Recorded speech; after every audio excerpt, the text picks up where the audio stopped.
کمانا ہے، بچے کو ایڈمیشن دلانا ہے، گھر کا ٹیلی فون کا بل دینا ہے، گھر کا بجلی کا بل دینا ہے، پانی کا بل دینا ہے، سارا بل بھرنا ہے۔ اب اس مولوی سے میرا سوال ہے، جو کہ خود سے بھی سوال ہے، کہ اب مجھے بنا مولویت کے اپنے گھر کا خرچ چلانا ہے، میں کس لائق ہوں؟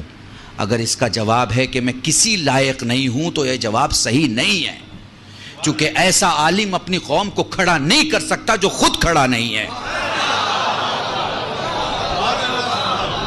ہاں، پر ہمارے عالم کھڑے نہیں ہو سکے، کیوں؟ آپ کی وجہ سے، آپ کی وجہ سے۔ مولوی نے جہاں مولویت سے باہر قدم نکالا، آپ کے تو ہوش و حواس خراب ہو جاتے ہیں، آپ کو تو لگتا ہے جیسے وہ دائرہ ایمان سے باہر چلا گیا، آپ کو تو لگتا ہے جیسے اب اس کے پیچھے نماز نہیں پڑھی جا سکتی ہیں، آپ کو تو لگتا ہے ارے بھائی اب تو گاڑی میں گھوم رہے ہیں، بڑے آدمی ہو گئے، بڑے آدمی ہو گئے۔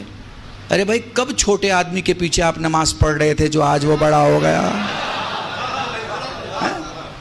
جائیے بنگلور میں ایک گاؤں ہے علی پور، یہاں سامنے جو بیٹھے ہوئے لوگ ہوتے ہیں وہ وہاں علماء ہوتے ہیں، سادے کرتے پاجامے بیٹھے ہیں، لیکن 20 25 30 نہیں 250 300 علماء ہیں اس گاؤں میں، اکیلا گاؤں ہے، لیڈیز کے لیے الگ راستہ، جینٹس کے لیے الگ راستہ، بہترین گاؤں ہے، آپ دیکھیے وہاں جا کے زندگی کو سمجھیے اور وہ ماڈل کو اپنائیے، وہ جو ماڈل ہے زندگی کا، وہ جو سانچہ ہے زندگی کا، اسے اپنائیے۔ دیکھیے وہاں سارے بزنس مین ہیں، جتنے علماء ہیں، ہیروں کا ویپار ہے ان کا، کاہے کا؟ ہیروں کا، پتھروں کا، روبی کا، ایمرالڈ کا، یہ پتھروں کا کام ہے ان کا، 2 کروڑ سے لے کے 700 800 کروڑ کی ویلو کے لوگ ہیں۔